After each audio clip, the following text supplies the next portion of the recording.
Borabanda bus stand దగ్గర హిజ్రాలు హల్చల్ చేశారు. రెండు ట్రాన్స్జెండర్ గ్రూపుల మధ్య వివాదం తలెత్తింది. దీంతో ఓ వర్గం రోడ్డుపై బైఠాయించి న్యాయం చేయాలని ఆందోళన చేశాయి. పెట్రోల్ పోసుకొని ఆందోళనకు దిగారు. పోలీసులు నచ్చజెప్పే ప్రయత్నం చేసినా వినలేదు. 10 మంది ట్రాన్స్జెండర్లు పెట్రోల్ పోసుకున్నారు. 8 మందికి తీవ్ర గాయాలు అయ్యాయి. ఓ ప్రైవేట్ హాస్పిటల్కు తరలించారు. మరో వర్గం ట్రాన్స్జెండర్ వర్గంపై ఫిర్యాదు చేసేందుకు బోరబండకు వచ్చారు ట్రాన్స్జెండర్లు.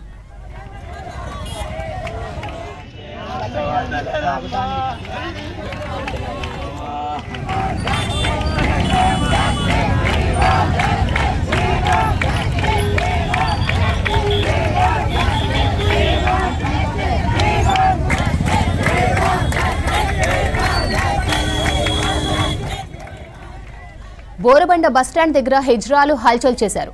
రెండు ట్రాన్స్జెండర్ గ్రూపుల మధ్య వివాదం తలెత్తింది. దీంతో ఓ వర్గం రోడ్డుపై బైఠాయించి న్యాయం చేయాలని ఆందోళన చేశాయి. పెట్రోల్ పోసుకొని ఆందోళనకు దిగారు. పోలీసులు నచ్చజెప్పే ప్రయత్నం చేసినా వినలేదు. 10 మంది ట్రాన్స్జెండర్లు పెట్రోల్ పోసుకున్నారు. 8 మందికి తీవ్ర గాయాలు అయ్యాయి. ఓ ప్రైవేట్ హాస్పిటల్కు తరలించారు. మరో వర్గం ట్రాన్స్జెండర్ వర్గంపై ఫిర్యాదు చేసేందుకు బోరబండకు వచ్చారు ట్రాన్స్జెండర్లు.